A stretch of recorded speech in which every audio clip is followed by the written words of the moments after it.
How's it going, guys? My name's Damien. Welcome back, bringing you my review for episode 3 of Arrow. Tonight's episode was really, really good. It's pretty much what I expected from the episode. There was a lot more focus on Laurel and Oliver, seeing as, they are the most connected to Sarah, and a lot of the focus was also on Sarah's death. So there's a lot of things that I really liked about it that were great, and, giving Roy some more overall screen time I thought was really good. This week didn't have a lot of scenes between Oliver and Felicity, but that is expected, with the tension that they had, the way they ended last week, and with the events leading up, or they're going to be unfolding as the episodes go by between The Flash and Arrow. So everything went as I expected, but again, this was another 9.0, or higher rated episode. It was really, really great. So let me know what you guys think about it. Of course, feel free to leave comments down below. I'm gonna, I guess, do my top five for this episode. There wasn't a lot I can say that really happened, but this episode was really great for setting up events that are going to, you know, start unfolding in the coming weeks. So I'll do my top five right now. So if you haven't watched the episode yet, feel free to click off, and you can feel free to come back later and watch it if you want to hear my opinions, my thoughts on it. So number five, again, these are a lot of this here could easily be rotated, but I'm going to give number five to Thea and Malcolm Merlin at the end of the episode. The reason being is they didn't really they didn't have a focal point of the episode at all, but setting them up at the end basically adds continuity for next week's episode because they're going to be going looking for Thea. So that's really great. I also like that Thea is going to be more mature now. She's going to be just be able to take care of herself. What I like about these types of TV shows, especially ones that are based in comic books, or if they have a predetermined story as far as their final outcome, is that you get to kind of see just the journey of these characters. And even though that happens on other shows, or pretty much every show rather, with these types of shows where it's based on something where you kind of know where it's going, you have that expectation, or you have just an idea of what characters are going to look like down the line. Like I know Laura Lance is going to be Black Canary. I know Oliver Queen is going to join the Justice League. Like things like that. I know the Flash on his show is going to join the Justice League, and it's like that no matter what happens, that their journey that they're on is going to lead them in this place where they're going to be a better person, a better hero, all of that kind of stuff. So I really enjoy this type of writing. So I give the number five spot to Malcolm and Thea because we're going to see just how much she's changed from who she was at the end of season two to who she's going to be in the third season.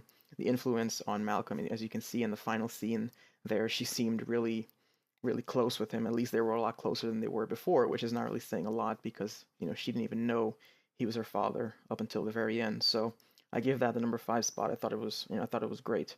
Number four, I'm going to say is the time spent with the flashbacks between Oliver and Tommy from 5 years ago. The flashbacks that they do on Arrow is one of the highlights of the show. It's one of my favorite things to look forward to. I enjoyed seeing that Tommy cared enough about him to actually go in search of him and investigate. Maybe he could be alive, and the way that Oliver handled protecting, making sure that he just didn't get into any harm or potentially die, or because as you can see in that first scene when they flash back, he was supposed to assassinate Tommy and he wasn't going to do that. So it was great to see him taking, because all these flashbacks, what they're really showing is, and you guys know this, of course, what they're all showing is just how he becomes the Green Arrow, how he becomes this person who was a playboy, billionaire, going to a hero that is not about himself anymore. So when they throw little things like that in, I really appreciate those. Those are great. So that was really nice, and it was nice to see Tommy back again. I thought he was killed off a little too soon, and that was not comic-like as far as I know. I have to do some more research into the Tommy Merlin character, but that was unexpected. So, but it was nice to see him again in those flashbacks, and the flashbacks overall continue to be a huge part of what Arrow is. So number three, I'm going to give the Oliver and Felicity nod for this, just because you can see that there's there's basically a tug of war going on with Oliver right now, and I don't mean, romantically when it comes to Felicity. What you're seeing is just him struggling with being the hero and being,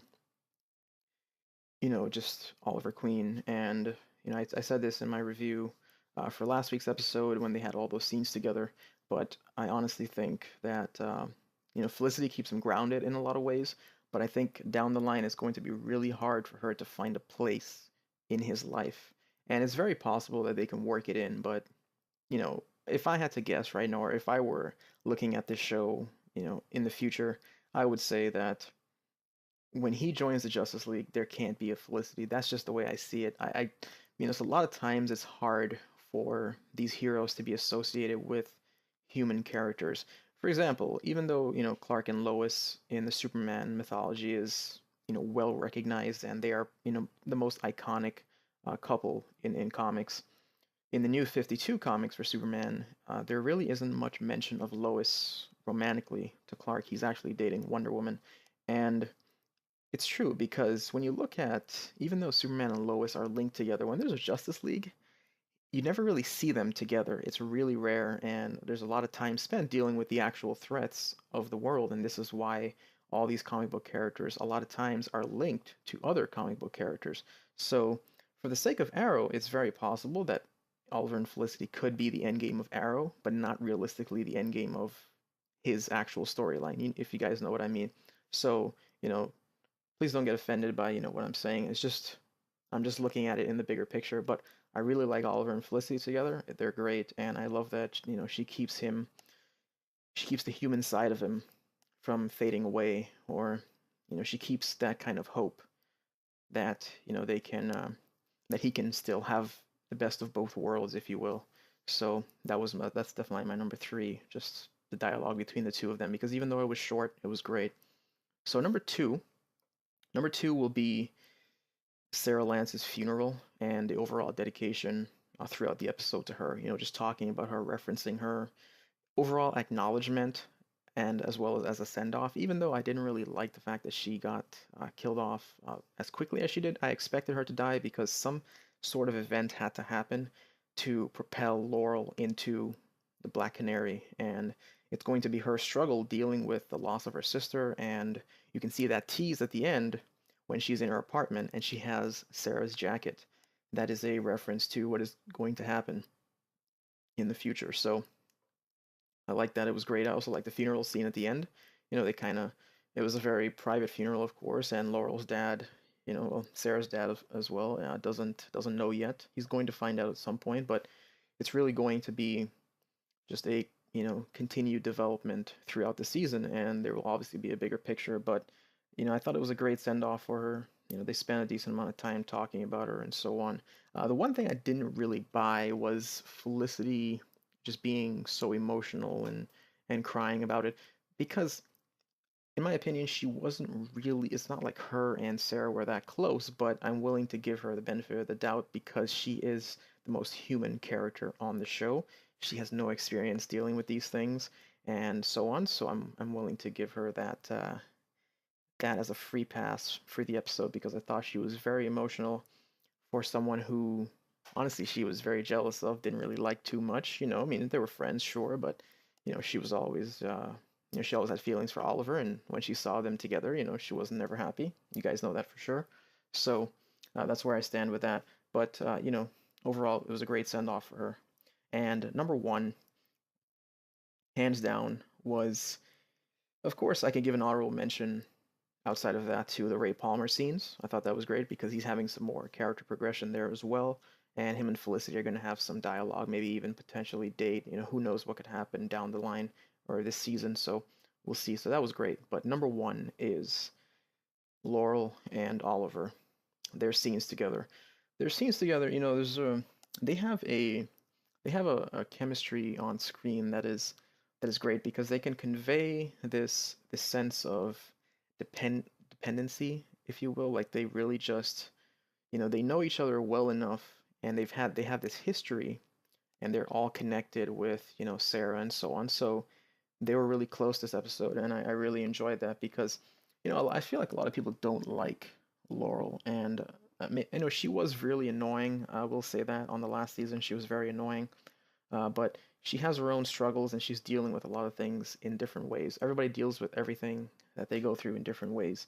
So, her drinking problem, all of these things, dealing with the fact that Sarah was actually alive, and all of this, you know, it just was, she was bottling up a lot of it, and, she couldn't talk to the people who she was actually close to. Her dad, he was happy to see Sarah, so, so overall, her character is just, you can see the growth that she continues to undergo every season and the stuff that she's going through and just dealing with, and her and Oliver are really close, and it was a great introduction to what she's going to be or who she's going to be down the line. So, yeah, that's really it, guys. Thank you for listening. Let me know your thoughts and opinions. As always, please leave a like on the video, share the video if you don't mind, subscribe for more if it's your first time here. I generally will be posting reviews for Arrow, The Flash, The Vampire Diaries, and the originals right now. And that's really it. So check out my other two videos at the end of this video, and I'll see you guys later. My name is Damien.